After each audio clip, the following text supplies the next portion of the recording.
and welcome to another edition of Kyle Meredith with the interview series presented by WFPK at WFPK.org, Consequence, and the Consequence Podcast Network. Thank you so much for checking this out. As always, you know what to do. If you dig what you see, hit that subscribe button.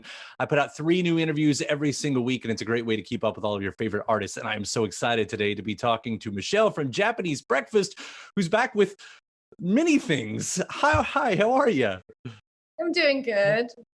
I know that congratulations is in order, and I'm sure you're getting that a lot these days because first off, there is the book, the biography Crying in H Mart, which is a New York Times bestseller, which has got to be amazing.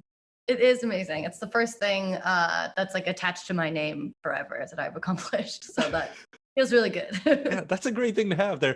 And of course, the flip side of that, and I think it is an actual flip side of that, is this new record, Jubilee, that we've been enjoying so much over here as well. Really two sides of a coin as far as what's going on.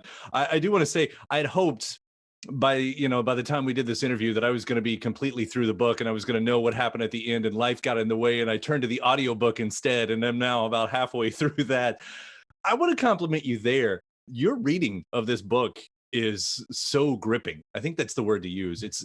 I mean, you're so good. I know that's not an easy job to read the book like that. Yeah, thank you. I have been really nervous about my audiobook performance, especially because my aunt and my grandfather were both voice actors. So I feel like I come from this line of voice actors and I should be really good at narration. But yeah, this was like the first audiobook I've read, obviously, and it was surprisingly a really therapeutic experience. I had a really wonderful director and engineer, and it was the first time I had revisited the book since I had turned it in. And yeah, to have that time away from it and that perspective, and then have this opportunity to like read it in 3 days and get to sort of re-experience it was a lot more therapeutic than I thought. I thought it was going to be really grueling, but it was actually a really wonderful experience. Yeah, just to hear it, and especially hearing, of course, Korean words that I wouldn't have known exactly what sounded like. To hear that, I think just added so many more dimensions, and of course, the way that you talk about food, all the way throughout it. I mean, I know I'm not the first one to say that, but listening so far, all I've wanted to do the entire time is just eat while I'm taking all of this in, which I think is a high compliment. Definitely. I want to start there too, because you do have the music side, and that's what we've known from you so far. As I understand, the book goes back to an essay that kind of took off on its own and went viral a few years ago. But when did you become a writer in this way? Because this, for a lot of us, this is the first time we've gotten to know you, this side of you.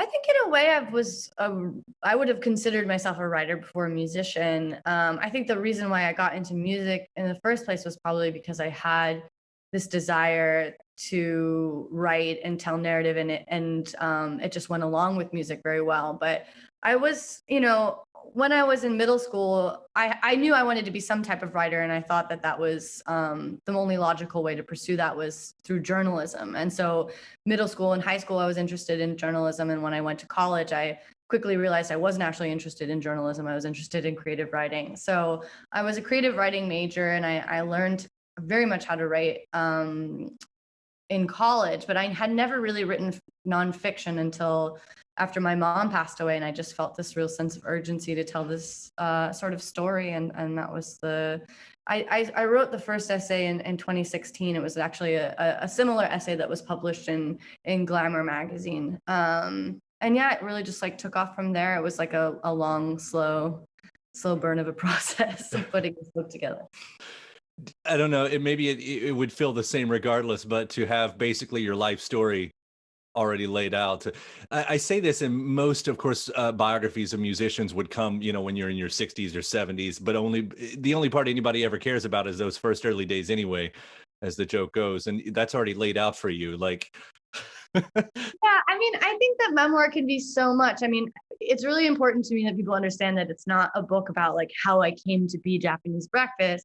It's a story about a specific time in my life, and specifically about my relationship with my mother, and and what we went through for the 6 months during her caretaking and her death, and sort of how my grieving process came together after that. But yeah, it's definitely not a biography in the sense of like, this is how it came to be Japanese breakfast, because I don't feel like I'm by any means there in my career at all. And there was a long time when I was writing the book where I really didn't want to write about music at all, because I felt like it would sort of confuse the theme with food. And also I was so frightened that people would think that, that this was about my life as a musician and all, because it's not. But there are some moments where I talk about my life with music, because it is a huge part of my life. And it was also a huge part of my mother and I's relationship, because it was such a major point of contention for such a long time. And so yeah, I speak very little about my career as a musician or my relationship to music, but it is a small part of it.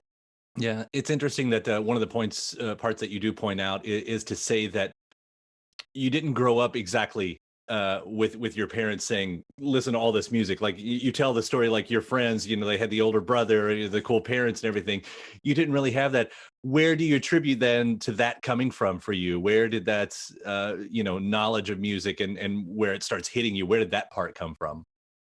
I think I was like 15 or 16 when I started listening to the music that I still listen to now, that really shaped me as a person. I think part of it comes from growing up in the Pacific Northwest, where we have like a really great indie rock scene, and also the like anti-folk movement was like really big back then. So I was really listening to a lot of K Records bands like Kimia Dawson and Mount Erie, and also Pacific Northwest heroes like Built to Spill and Modest Mouse and Elliott Smith. And so I feel like it was luck, like through luck and the friends that I have, that I realized that this was like such an important thing to me. Yeah. I mean, to be in that part of the country, it's inescapable. It's, it's always there. To find those moments though, where the book finds some small moments of crossover with the album Jubilee. And I've heard you talk about how the album is almost a reaction to Be Happy against the sadder moments that you've had to write about, and on the previous records, not only in the book, but Crying in H Mart.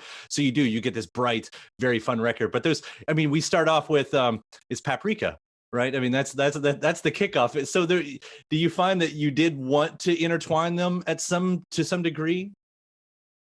Not really. I think that I had to write this book in order to get to a place where I had sort of purged everything that I needed to say about grief and loss.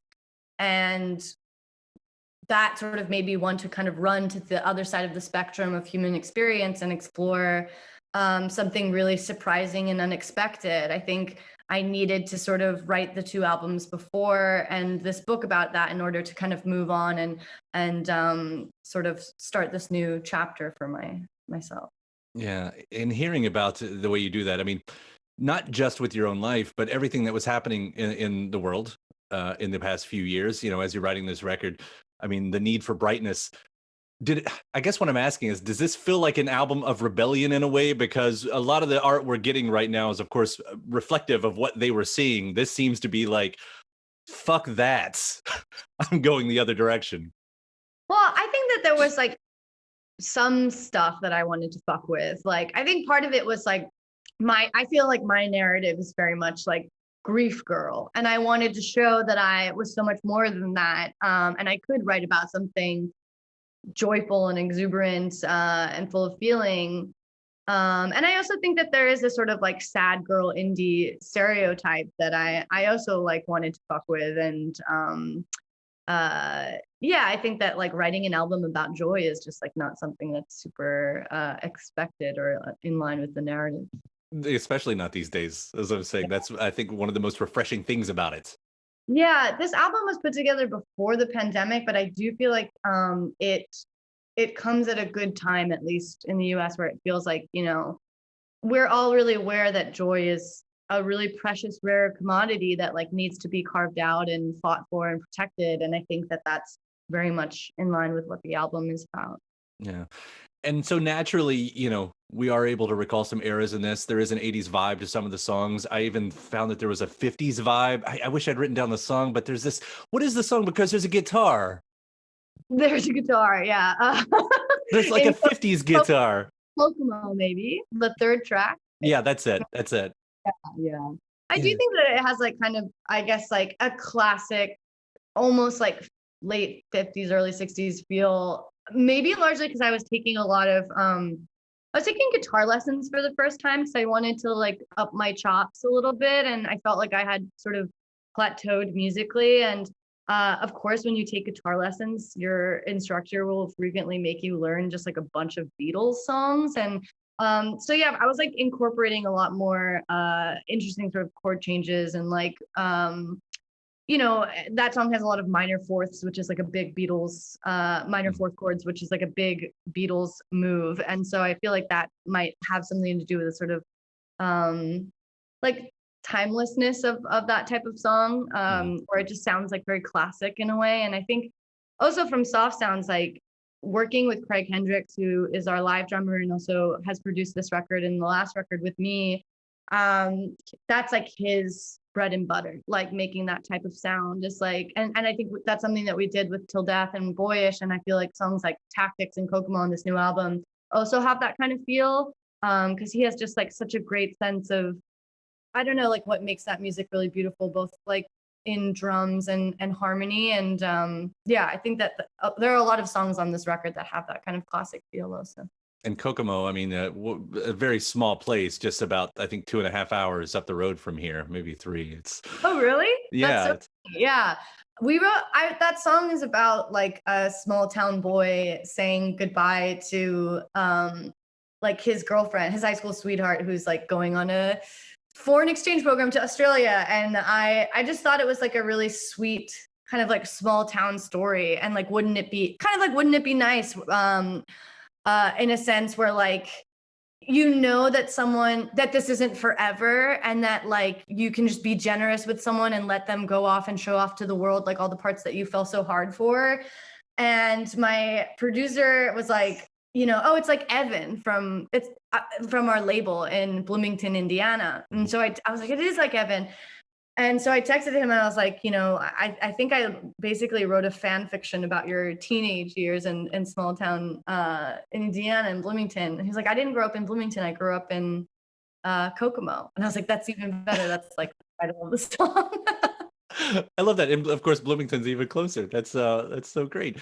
That's, you know, it's kind of going back a little bit before we were talking about there too, because you were talking about the guitars and whatnot, but there's so many interesting moments of placement with instruments that arrive for a moment and then it's almost like they never are heard from again.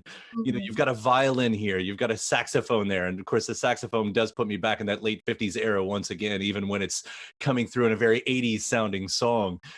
What did you want to accomplish? Because again, it's almost like these are so specifically chosen for that one moment, which is probably pretty obvious, I guess.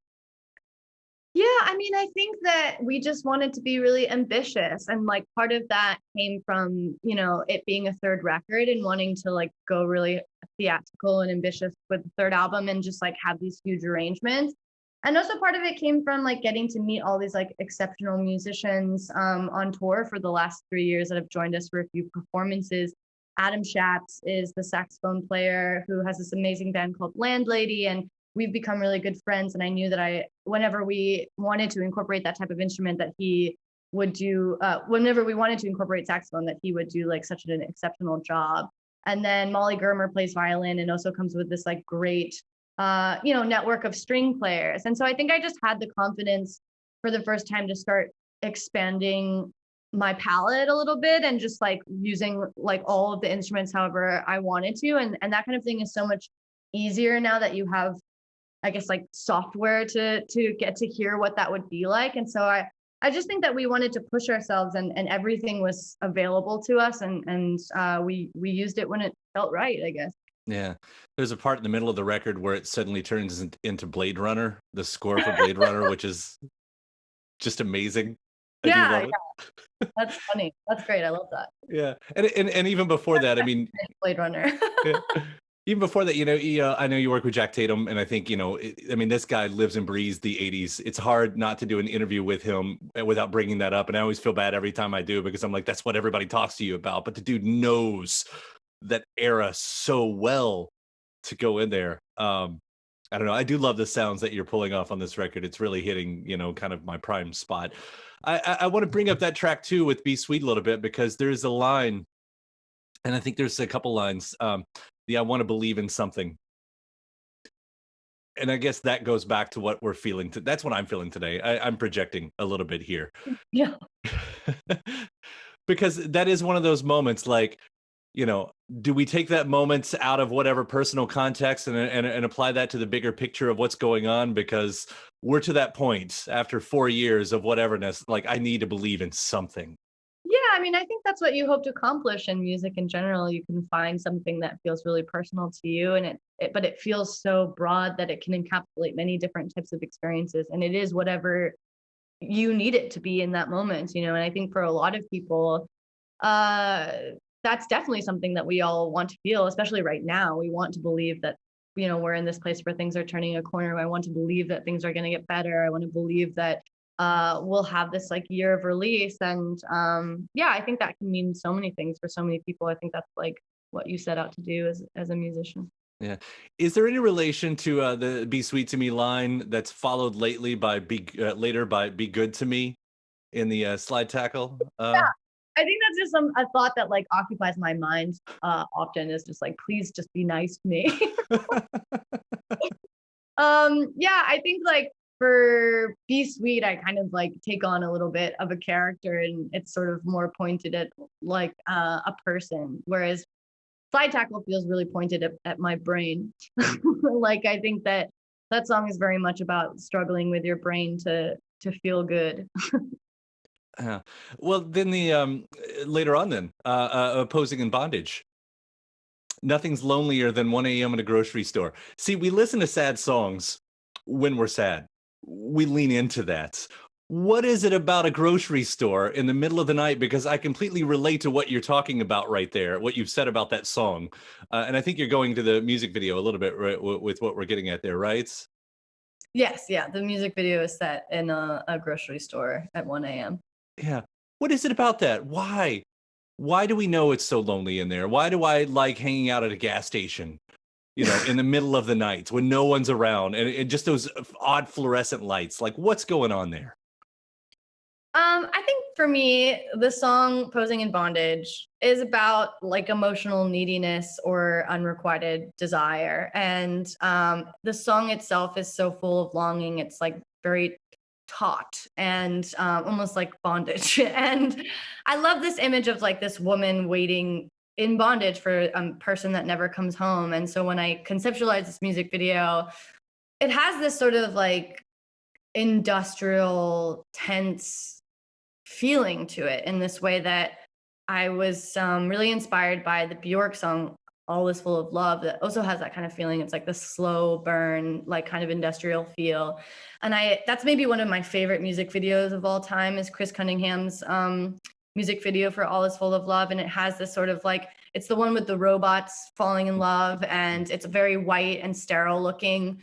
And so I wanted to create that type of feeling, and I felt like, yeah, that kind of like cold, like blue tint whiteness of a fluorescent grocery store felt like a good setting for two people who are very lonely, kind of struggling to come together. Yeah. Well, see, it goes back again to the pictures that you paint on this record. I mean, they're vivid. The way that you talk through crying in H Mart, it's so picturesque. Even towards the end, I'll wrap up with this too, because Tactics, it's like it offers this wistful goodbye. Mhm. And maybe it's purposefully put at the end of the record because of that, because that's what I feel like this live would be the song you play right before the encore, right before you walk off the stage. That song has been spectacular live, I will say. We've done some live sessions with the song Tactics, and there is some magic in that song that just translates so well live. And I can't wait for people to see that song on tour, because there's some weird special magic that came with that song live in particular. Yeah, I can't wait to see that one live myself. Michelle, all the compliments, because again, Jubilee, I'm so in love with this record, and Crying in H Mart, I'm so in love with how far I've made it so far. I will be wrapping it up this week. I promise that. Congratulations on everything. This is huge. Thanks, God. Yeah, it's been a pleasure talking to you. We'll see you around soon. All right, Bye bye. bye. Bye.